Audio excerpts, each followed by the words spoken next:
शासकों ने कैसे उनको जबरदस्ती पकड़ के पुलिस अपने सेना में भर्ती किया? महाराज जी की चर्चा चलती थी पहले भी,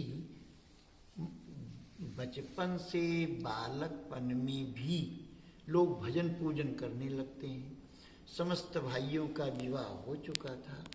श्री महाराज जी को भजन पूजन करते देख करके घर वालों को चिंताएं हो जाती हैं, कहीं ऐसा न हो ये बालक अध्यात्म की तरफ बढ़ रहे हैं और ये साधु न बन जाएं। तो उनके पास, घर गृहस्थों के पास और कोई तो है नहीं, अंध परंपरा है, अंधों की परंपरा। बाप दादा ब्याह शादी किए और फिर पिताजी किए, फिर हम करें, फिर हमारे बच्चे करेंगे, तो ये अंध परंपरा है, अंधों की परंपरा। जैसे अंधा एक आदमी लकड़ी पकड़ करके आगे चलता तो दूसरे अंधे को पकड़ा लेता है।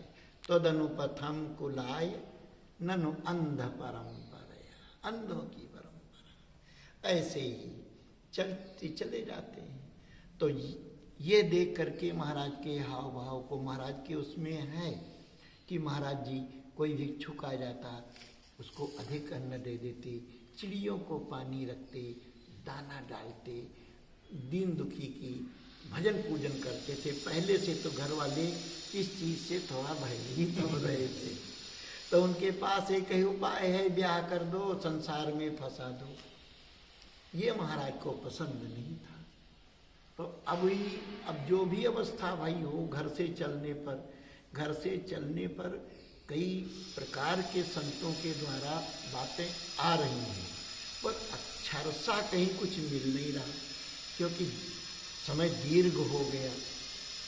तो दीर्घ समय होने के कारण सही बात मिल नहीं रही, और संतों के मुख से जो सुनने में आता वो सब घटित हो जाता है। कोई उसमें आपत्ति नहीं होनी चाहिए। तो महाराज जी जब चले हैं, देख करके घर की व्यवस्था को, तैयारियां विवाह की, तो महाराज जी छोड़ करके चल दिया घर द्वार, हम चलेंगे अयोध्या में भजन करेंगे। तो रामनवमी का समय था, पहले ही रामनवमी के महाराज जी चले वहाँ से। वो आते समय, अब पैंतेपुर गांव है श्री महाराज जी का, जो सीतापुर जिले में है। स्टेशन आज भी वो पैंतेपुर है, उसके बाद बाराबंकी लग जाता है। अब कुछ विद्वान तोड़ मरोड़ कर दिया है, वो बाराबंकी कहने लगे हैं श्री महाराज जी को, क्योंकि बाराबंकी पैंतेपुर नाम से स्टेशन बाराबंकी नहीं है, और पैंतेपुर ये गांव के नाम से स्टेशन है। इतना लोग समझ नहीं पा रहे हैं, तो बाराबंकी कहने लगे कुछ लोग। ऐसा हो जाता।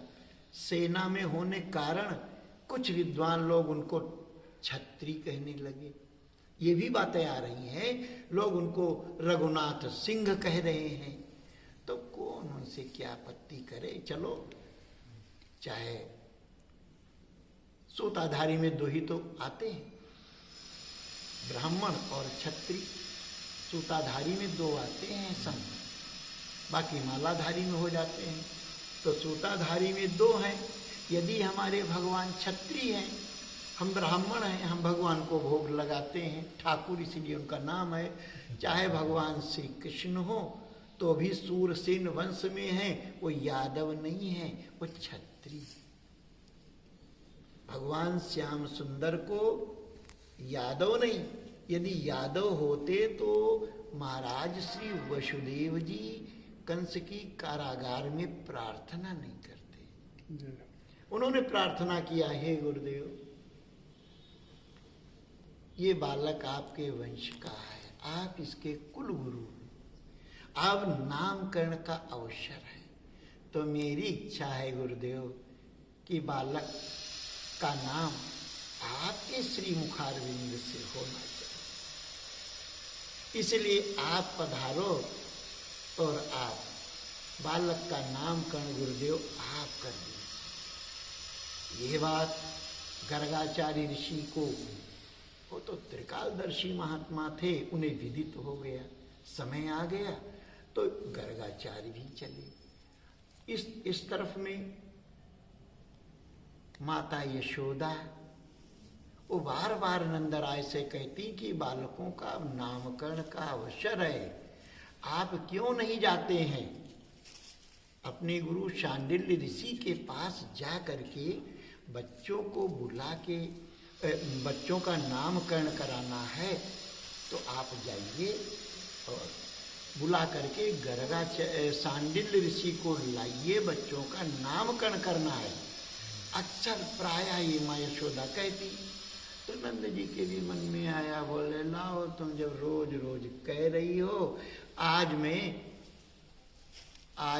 जा रहा हूँ और शांडिल्य ऋषि को बुला करके मैं ले करके आऊँगा, मेरा तैयारी कर दो मेरी।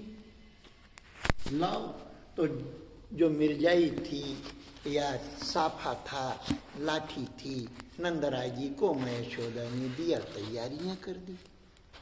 नंदराय जी कहे ठीक है देवी, तुम तैयारी रखो, मैं जा रहा हूं। ज्यों नंदराय जी अपने महल से बाहर निकले, नंदराय जी एक राजा थे, जमींदार। मथुरा के महाराज उग्रसेन बड़े राजा थे और महाराज नंदराय जी और श्री वृषभानु जी ये जमींदार थे। वो बरसाने के जमींदार थे और ये नंदराय जी नंदगांव के राजा थे और वो बरसाने के राजा। इनके ऊपर सबसे बड़े राजा महाराज उग्रसेन थे। इनसे छोटे सूरसेन महाराज जो आगरा के राजा थे, वो सब इनके अंतर्गत में आते थे, बड़े राजा थे। तो वसुदेव जी के निवेदन को स्वीकार करते हुए गर्गाचार्य जी चल दिए नंदगांव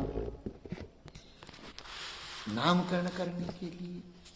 उधर नंदराय जी माता यशोदा के बार बार आग्रह करने पर वो भी निकल पड़े, लाओ आज मैं शांडिल्य ऋषि को बुला के लाता हूँ।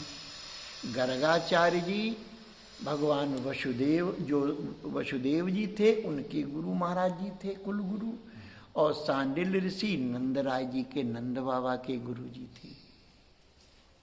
उनको लेने के लिए जैसे ही निकले तैसे ही सामने द्वार पर गर्गाचार्य जी दिखाई पड़ गए। नंदराय जी गए, गर्गाचार्य ईश्वर को प्रणाम किया, बड़े प्रसन्न हुए, आओ महाराज, और लाए और द्वार पर उन्हें बैठाला आदर पूर्वक। फिर दौड़ करके घर में गए, बोले अरे यशोदा,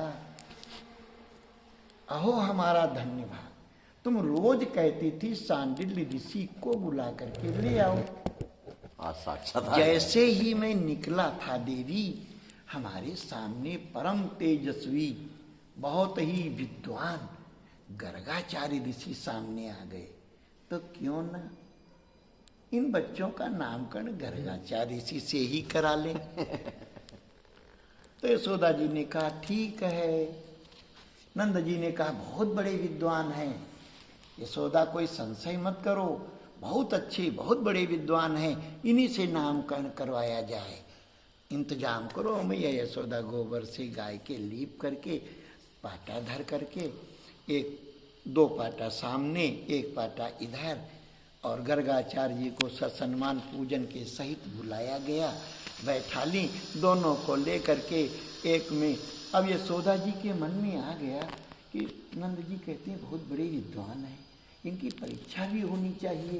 तो यशोदा जी ने श्री कृष्ण को रोहिणी जी के गोद में डाल दिया और रोहिणी जी को उनके लाला बलराम जी को अपने गोद में ले लिया। अब गर्गाचार्य जी पूजन के पश्चात बैठे, ध्यान किया, तुरंत समझ गए, बोले भैया यशोदा लाला को बदल दिया, लाला को बदल दिया। तो तुरंत उन्होंने कहा अयम ही रोहिणी पुत्र, ये जो यशोदा जी की गोद में है ये रोहिणी पुत्र हैं।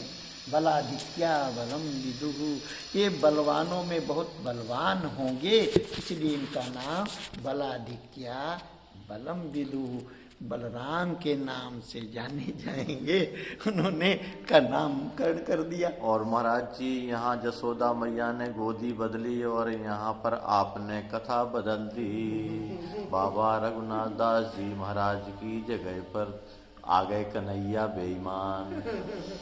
अब आप कृपा करके हमारे परम पूज्य ये बाबा, विषयांतर नहीं है, ये बात इस विषय पर थी कि दो प्रकार के संत होते हैं। सूताधारी में दो संत आते हैं जो सूत को धारण करते हैं, यज्ञोपवीत संस्कार, वो दो, एक तो ठाकुर राम जी भी क्षत्रिय वंश में है और श्री कृष्ण भी क्षत्रिय वंश में है। इसीलिए संत उनका भोग लगाते हैं, उनका प्रसाद ग्रहण करते हैं, चाहे ब्राह्मण हो कोई हो संत। इसीलिए भगवान का नाम ठाकुर है।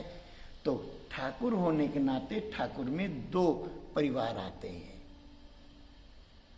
ब्राह्मण और क्षत्रिय, उनकी दोनों की पूजा। और हमारे बाबा रघुनाथ दास जी महाराज कान कुब्ज। तो कुछ संतों ने, ये विद्वानों ने कह दिया बाराबंकी के भेद से कि ये रघुनाथ दास जी जो है क्षत्रिय थी, तो कोई नुकसान नहीं है, बहुत ज्यादा मतभेद नहीं, पर वो कान कुब्ज थे, पैतेपुर के मूल निवासी थे, कान कुब्ज थे।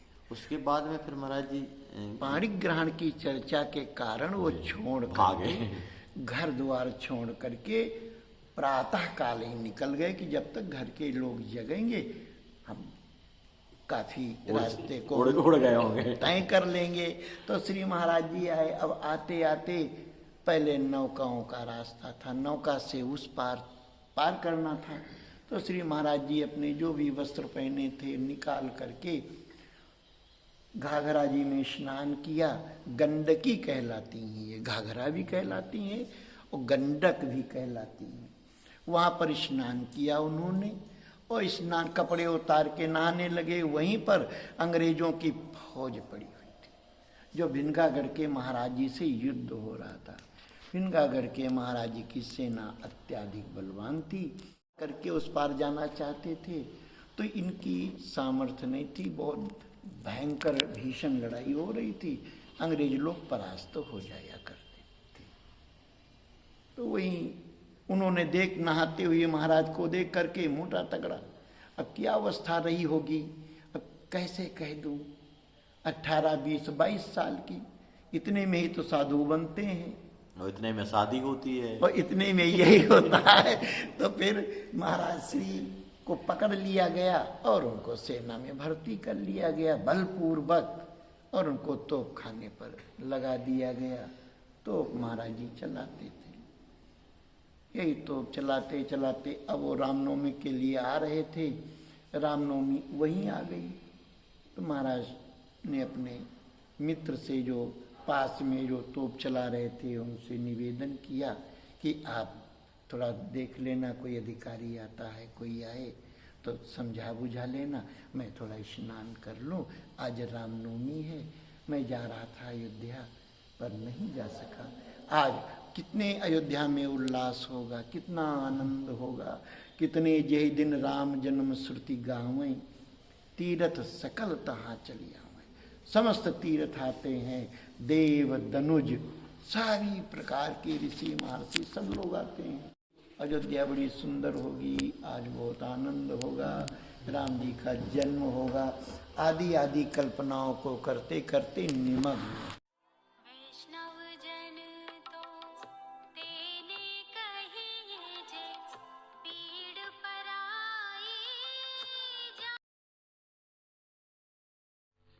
आप यह जो दृश्य देख रहे हैं, ऐसे आज भी हजारों लाचार वृद्ध अस्वस्थ हालात में पड़े हुए तड़पते ईश्वर अल्लाह से मना रहे हैं कि अब मैं जीना नहीं चाहता, सहा नहीं जाता, मुझे ले चलो।